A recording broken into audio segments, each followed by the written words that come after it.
Hi lovelies and welcome back. I'm so happy that you could join me. This video is going to be about why we fell in love with bad boys, featuring Stefan and Damon from the Vampire Diaries. Today we're going to be breaking down the psychology of why we go for the wrong person and what the choice between Damon and Stefan really says about what we're looking for in love. Why we fall in love with bad boys. Specifically in this video, why we're Team Damon. So in Vampire Diaries, Elena starts the series off with the quote-unquote perfect boyfriend. A reliable, stable, caring, respectable man called Stefan. But why were most of us rooting for her to end up with his brother? The bad boy, the mysterious, the passionate, the maybe sometimes insane older brother, Damon. This isn't just a story about vampire or teenage or elderly in this case love. It's a story about how we view relationships and the psychology behind why we choose the people that we choose. It's about the hidden forces that magnetize us towards the ones that we end up choosing and that we know deep down that we probably should be running from. Today we're going to be breaking down why we're so drawn to the wrong person, using the sexy Damon and Stefan as our guides. So why are we so drawn to the bad boys? I think more than anything, considering the confidence, the power, the thrill, the roller coaster, the hot and cold, the dynamic that leaves us hooked, it's the idea of them. The idea of being chosen, the idea of being the exception, the idea of having, maybe even to fix someone, and being the one that they would fix themselves for. Life with a good boy is stable, secure, mundane. Life with a bad boy is an ongoing roller coaster that you somehow can't quite seem to get off of. Even if there's some scary, difficult parts, the thrill, the excitement, the dopamine that you release on that ride doesn't compare to the peace that you would find sitting on a bench. Even though peace is amazing, why are we so drawn to that roller coaster over the stable security and safety of that bench? Or the good boy? Why is someone that we would need to fix so appealing and enticing?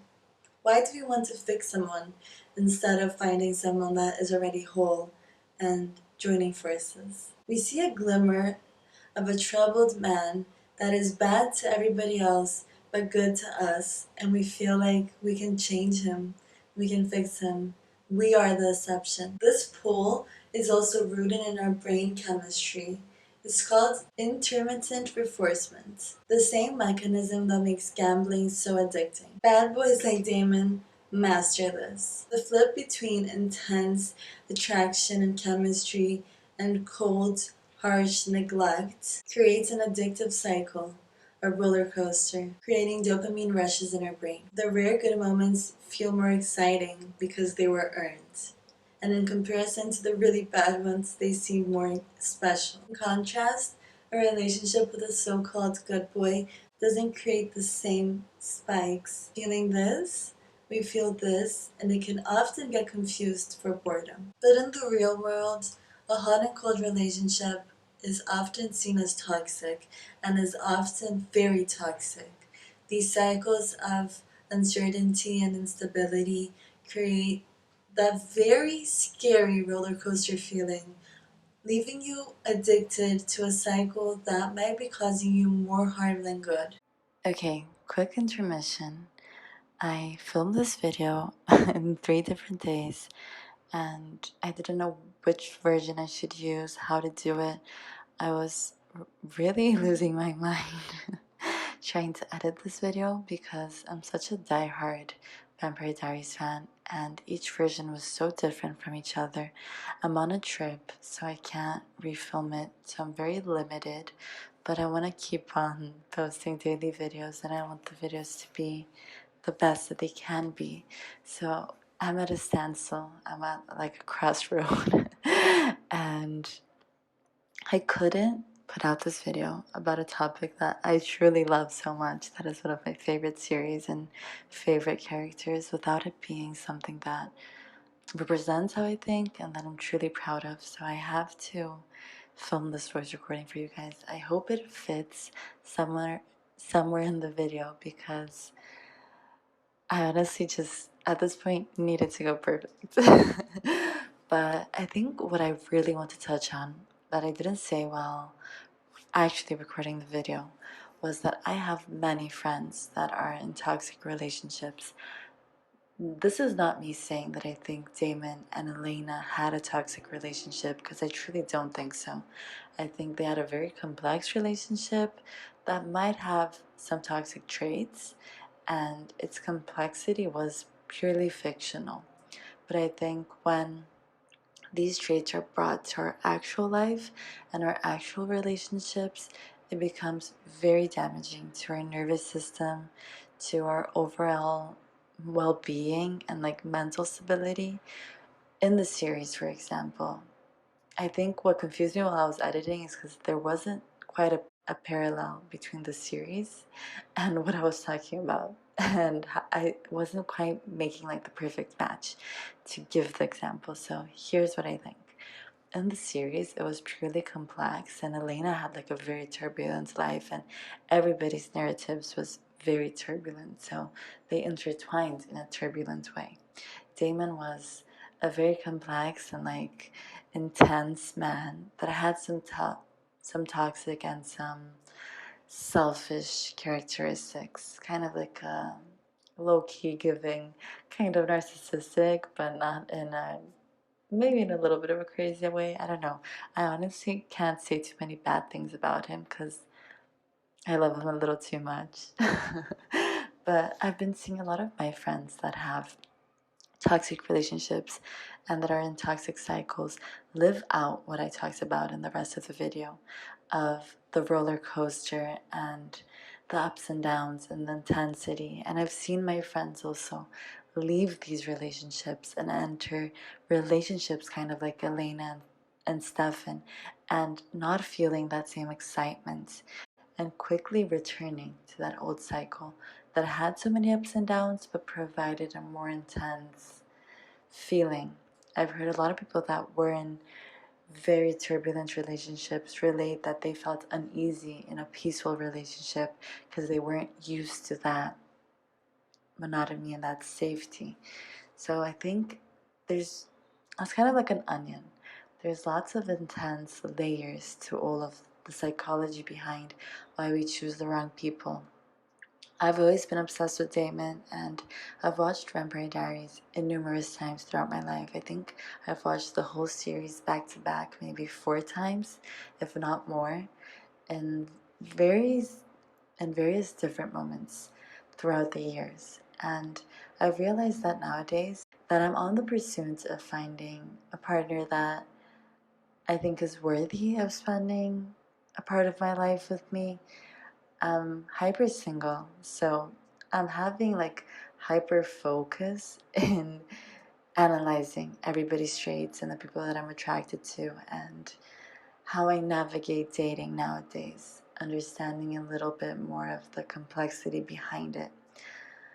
And I just think it's really interesting because lately I've been presented with many options for partners from the universe, and it's funny because I keep kind of wanting to go to the options that remind me the most with Damon and that are the most possibly dangerous and maybe unstable men. I feel like that's what tends to ignite that passion and that excitement within me. And when I see a stable, secure, peaceful man, even though I'm very stable, secure, and peaceful in my own life, it doesn't excite me as much. And there's a part of me that has experienced toxicity and roller coaster that might still crave that over the more peaceful and mundane.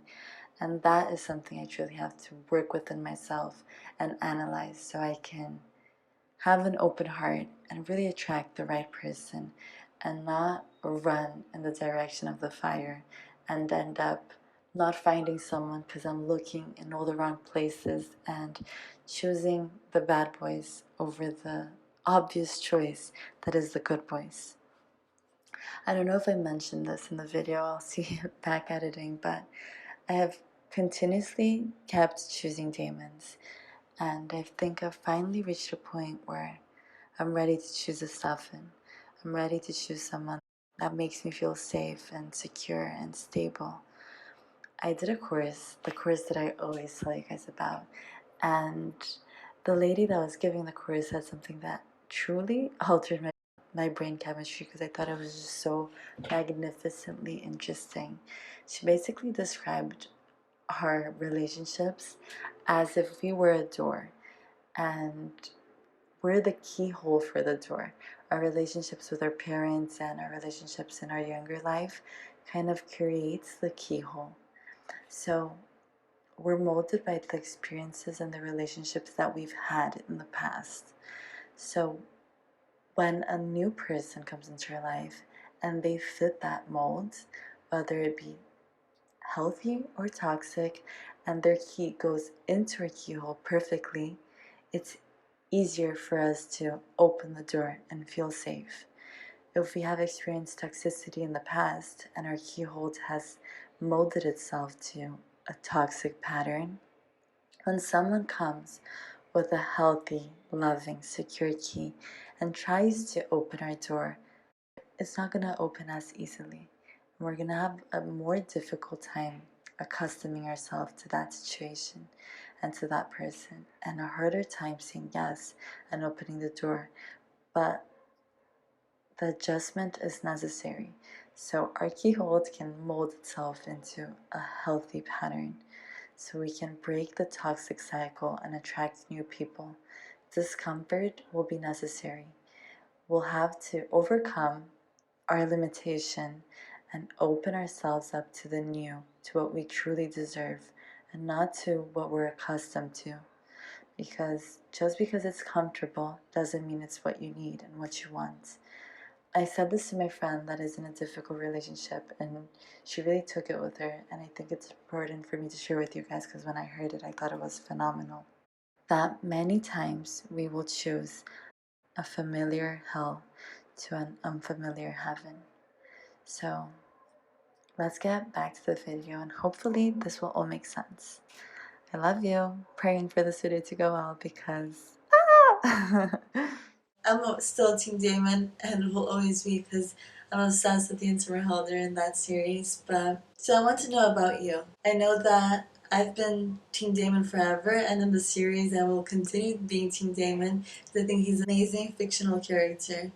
But after being obsessed with that series in my younger years, I went and dated a man that reminded me a lot of Damon in his personality and in his ways. And I realized that some things are best left in the series and in Vampire Diaries. And in real life, even though I might be Team Damon forever in my heart, in real life I'm Team Stefan, and I would choose a Stefan and a mundane, boring love 1,000 times over a scary roller coaster disaster love. Everything that beautiful man brought with him in that full package of vampire craziness. Okay, so let's go back to real life just for a second. The thrilling, manipulative, would kill anybody for you, would let anybody die for you, and would do absolutely everything in the world for you, will be absolutely the worst person to everybody else, but a prince to you. In real life, is pretty toxic. And trust me from experience, not ideal at all. The redemption arc that we see on screen, and the vulnerability and the compassion, the character development is not always what we see in real life. I think it's extremely rare for you to see someone in all of these phases and evolve in this way. So we have been fantasizing and desiring a partner just like Damon, maybe for the wrong reasons. I have to say, Ian Somerhalder might be one of the most attractive actors to exist in my eyes, and him as Damon will do it for me every time. But having experienced a relationship like this in real life, I have to say, I wish I had chosen a Stefan. It might have been more mundane and boring, but I feel like I would have been protected, safe, and possibly when it finished, I wouldn't have been as brokenhearted. A little brokenhearted, I think, is inevitable, but I wouldn't have been destroyed. So, what is your point of view? What do you think? Are you Team Damon? Are you Team Stefan? In real life, do you go for the Damons or the Stefans? Let me know what your point of view is. I'm really curious. Because as much as I will always, always, always be Team Damon, in my life I'm starting to become Team Stefan. Even though I'm still more attracted to the Damons, I have to truly analyze why I'm feeling this way and why I'm attracted to the bad guys and possibly the wrong guys, and open my heart to give the good guys a chance. Bye, lovelies. I'll see you very soon. Stay safe out there if you're dating, and if you're dating a Damon. I love you. I'll see you soon. Bye.